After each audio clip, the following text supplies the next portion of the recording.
तुमचे केले, धर्म कीर्तन सिद्धी नेले, येथे माझे उरले पाईक पण आता विश्वात्मके देवे. आणि पसायदान पाठ करणारी मंडळी ध्यानात ठेवा. सर लय पाठ आहे लोकांच्या पसायदान. मला पसायदानाचा पहिला शब्द सांगा काय आहे? आता. आता हा शब्द कोणत्या काळी? वर्तमान काळी. पसायदान कधीच आहे? 750 वर्षाचं. त्याला आत्ता शब्द आला. याचा अर्थ काय हो? आत्ताचा काळ वर्तमान काळ आहे. मग आपण पसायदान पाठ करतो म्हणजे आयत्या पिठावर का वडीतो का बनवायचंय? आयत्या पिठावर रे काय. पण ज्ञानोबा म्हणले मी तसं नाही केलं, मी माझं देहपणच तुम्हाला देऊन टाकलं होतं, किंबहुना तुमचे केले, तेव्हा आता विश्वात्मके देव. आणि आपली माणसं नुसतं छाताड झोडून मी केलं. तो काय केलं? काय केलं काय? तो अय काय म्हणते आपण? हे नाही होऊ नये. 3 वाक्य घरी जाताना घेऊन जा. काही झालं तरी तुम्ही मी मारणार. लई वळवळ करू नका. हे सगळं क्षणिक आहे. क्षणिक. हां क्षणिक. क्षणिक आहे क्षणिक. आणि क्षणिकाला शब्द आहे ज्ञानेश्वरीत अज्ञान. आणि तुम्ही मी सगळे कशात आहेत? अज्ञानात आहे. हो. आणि अज्ञान जर आलं ना आणि मारामारी करणं. आता एखाद्याला म्हणलं तुला कीर्तन संपले 3 लाख देतो इंदुरीकर बोकस, मग शिंदो बॉक्सायला काय मागे. पण ते 3 लाख खर्चाचे कवा? माणसाकडे विचार नाही राहिले. 2 भावांची मारामारी बांधावरून झाली. पोलीस स्टेशनला केस गेली. दोघांनी तक्रार दिली. पोलिसांना दोघांचे 50-50 हजार घेतले आणि पोलीस फक्त म्हणला परत असं करू नका. 1 लाखाला. काय अज्ञानी लोक आहे महाराज. काय अज्ञान. हो माणसं फक्त तुम्हाला कपडे घालून दिसतात महाराज, नाही तर माणसं संपलेले आहे. अरे शमीन बिमीन ती इथंच राहणार आहे ना. इथंच राहणार आहे ना. काय संघ न्यायचंय? आणि संघ 3च गोष्टी नेता येतात. एक आयुष्यात कमवलेलं ज्ञान, केलेलं सत्कर्म आणि साधू संतांचा आशीर्वाद. बाकी हे गाडी बिडी कोणता श्रीमंत बांगल्यावर जाळलाय? काय नाही. काय होत नाही. आशीबाई म्हणते मी गेलो पप्प्याचं काय होईल? तू जाणं गरजेचं आहे. महिला मंडळ मला उत्तर द्या. एका स्त्रीला साधारणपणे किती साड्या असाव्यात? चाल 24 दर तासाला 1. नुसती नेसतच राह. मग तुला कपाटभर साड्या ठेवायची काही गरज आहे घरात? तुझी गॅरंटी आहे का एवढ्या साड्या फाटे बोत राहशील तू? नाही. मग तुला साड्या किती असावं एवढं तरी ज्ञान आहे का? नाही. नाही. आणि म्हणून मला मुलगा झाला बोध. आणि म्हणून आज अभंग घेतलेला आहे. बाप रखमा देवरू part 1 is complete. Part 2 is start. आज गायकवाद गुंजन मंडपवाले माईक सिटीवाले सगळ्यांच्या उपस्थितीमध्ये कैलासवासी बाबासाहेब बाळकृष्ण पवार यांच्या प्रथम परस्मरणाच्या योगानं गायक पवार परिवाराला पहिला धन्यवाद द्यावं की एवढी मोठं लोक, एवढा मोठा समाज जमला. पुण्यस्मरणाला सुरुवात. आता पुण्यस्मरणाच्या बाबतीत महाराज मंडळी, कीर्तनकार, प्रवचनकार, दहाव्याची प्रवचनं करणारे नीट ऐका. आता पुण्यतिथी क्लिअर सांगतो. त्याच्या अगोदर भाषण करणाऱ्याला एक सल्ला देतो. तो महत्वाचा आहे. तुम्ही 10व्याला भाषण जरूर करा. पण आता आपल्याकडे एक बावळटपणा आलाय. माणूस जाळून आलं कधी एवढा पुढं भाषण. ते चुकीचं आहे. म्हातारं रात्री 9ला मिळालंय. हा खरात घरची उपाशी आहे. त्याची पोरगी मुंबईवरून आली, त्याचा पोऱ्या पुण्यावरून आलाय. मौत 11ला झाली आणि तुम्ही धडाधड देवळा पुढं भाषण आणता. हां तुम्ही माणूस मरायच्या आदल्या दिवशी भाषण करा. तेव्हा उद्या हे जाणार आहेत.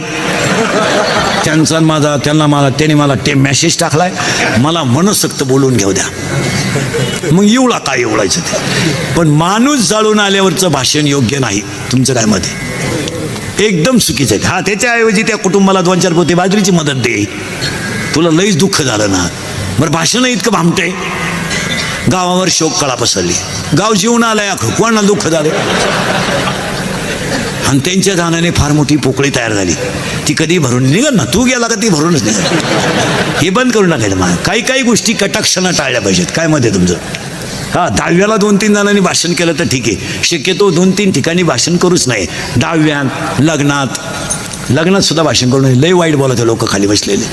एक तर लोक जेवेल राहत्या कचाकच घोडा लावतो लोक. हां बरं लोकांना माहिती लग्न लफड्याचं आणि त्याचा सगळा चव जाऊन स्वतः उरेल. ते लोक उगाच मर्यादा पाळीत्या नाही तर लग्नातलंही घोडा लावतो लोक.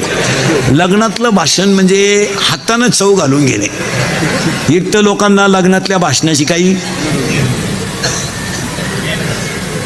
काय गेलं का लफडत होतं ते त्यांना माहीतच होतं. त्यांनी किती वेळा पाहिलं होतं. आणि पुरीच्या बापाला फक्त वाटतं बाबा माया पुरीच्या लग्नाला एवढे लोक आले. ती येणारच होती. ते एक भाषण टाळलं पाहिजे. 15 ऑगस्ट 26 जानेवारीचं 1 ते 4 भाषण टाळलं पाहिजे. त्या पोरांना इंग्रज काय गेलं नाही, ती गोळ्यान घ्यायसाठी आले. ते इंग्रज जाऊ दे, तुझ्या वाट्यावर घुसवते, त्यांना काय घ्या, पोराला काय करायचं. आणि आपले लोक त्यांनाच म्हणतात इंग्रजांनी देश धुतला. पोर म्हणले धुतला, पण तुझ्या इतकं नाही धुतला त्यांनी. हे बंद केलं पाहिजे. मला काही गोष्टीचा इंदुरीकरचा तुम्हाला राग येतो, पण मी मेल्यावर तुम्हाला आपली आठवण येईल काय म्हणत होता आम्हाला. हे बंद केलं पाहिजे. काय मत आहे तुमचं? लग्नातलं भाषण टाळलं पाहिजे, मौतीचे भाषण. आणि माणूस मेल्यावर काय काय जरा नीट ऐका. आता महाराज मंडळी नीट ऐका, दहावीचे प्रवचन करणारे. उगाच नदीवर लोक लाईत लागू बसू नका. सोमवारी मरणं पवित्र नाही, सोमवारी मरणं पवित्र नाही, एकादशीला मरणं पवित्र नाही, माळकरी सुद्धा नीट मरतात असा नियम नाही. असं काही डोकं वापरीत नका जाऊ. आता मी माळकरी आहे, पोपटावानी बोलतो, मरायचं नाही, मला अंड्याची पोळी मागू शकतो, त्याचं काय सांगतात ते? अशा काही टापा नाही आणायच्या. काही लोक म्हणले त्यानं काशी केली. काशीचा नियम असा आहे, काशीला गेल्यावर परत जिवंत गावात यायचं नसतं.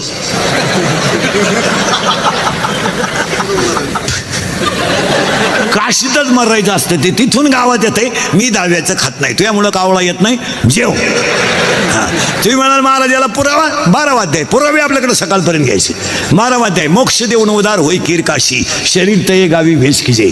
मग आता मरायची आठी आहे का? तुम्हाला मरून बिरून दाखवतो, स्वर्गात नेऊन घालतो पटकन.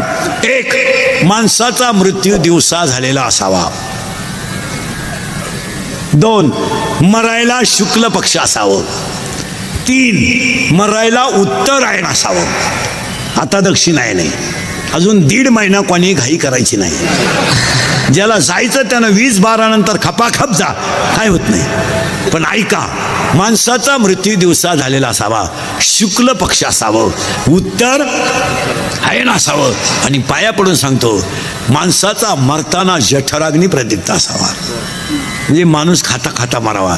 आणि 5वी अट इतकी महत्वाची आहे, माणसाची इंद्रिय टवटवीत असावीत. याला धोका देऊ नका. मी एकानं विचारलं, महाराज हे वाचायचं कुठं? अध्याय नंबर 8 श्लोक नंबर 24 त्याच्यावरच्या वाव्या घरी गेल्यावर उचकायच्या लगेच. मग एकानं कीर्तनातच उभं राहून विचारलं, महाराज माणसं तरुणपणातच का जातात? तर फाशी घेणं, औषध पिणं, विहिरीत पडणं, अपघात होणं हे दैवाधीन मृत्यू नाही, हे कर्माधीन मृत्यू आहे. आपल्याला माहिती आहे ना, आपण चोरून लाईट गेले, मग खोक्यात बोर्ड घालायची काय करा? आपल्याला माहिती आहे ना, आपण पेले, मग झक मारायची, गाडी साईडला लावून झोपायचं ना. आपल्याला माहिती आहे ना, आपल्याला ढुकला यायला लागला, आपण गाडी साईडला लावून झोपून घ्या. अपघात होण्याचं कारण काय? आणि हे जे मरणं हे देवाचं नाही. ट्रक खाली उभ्या, ट्रक खाली गेला तो. मग एकानं कीर्तनात विचारलं, महाराज तरुणपणात का जातात? त्याचं उत्तर अध्याय नंबर 18 ओळी नंबर 100. देहाच्या गावा आलिया, जन्ममृत्यूच्या सोहरिया, ना म्हणू नये धनंजया जयापरी. तुमच्या कपाळावर जेवढं सटवीनं औषध, कोरोनाने पहा मारा तुम्ही, कोरोनाने एवढा धोका दिला, पण ज्या लोकांची गावाला गरज होती ती लोक नेले हो, बिजने पार नेले हो. आणि ज्यांना अख्खं गाव कटाळलं होतं, आहे तो म्हातारं दवाखान्यात नेल्या गाव, अख्खं गाव म्हणायचं ते परत येणार नाही. आलंच बा. 3ऱ्याच दिवशी गावात राम राम, कस काय ठणठणीत. आता माळबीळ काढली, अंडे बिंडे हंतोय, ओके. काय बा, देवाने कला केली. चांगली चांगली माणसं, सप्त्याचा कारभार करणारी, जत्राचा कारभार करणारी नेली हो. आणि ज्यांनी गावांचा बोंग्या केला ते ठुल्या. आमची टोळी पार कमी केली भजन्यांची, लई मग भजने मेली. कोणतरी झक मारली, अंडे खाल्यावर कोरोना होत नाही. लोकांनी वांगे दिले सोडून, हा ना अंडी कसा कच माळात वाढल्या. बरं, ती माळ तोडीत नव्हतं, त्याची बायको खोडीची. काढा काढा, तुम्ही गेले, आम्हाला कोण आहे बाई, काढा काढा. कोणीतरी झक मारली, काढा पेल्यावर कोरोना होत नाही. लोकांनी दूध दिलं सोडून, हान काढा, तांब्यानं काढा.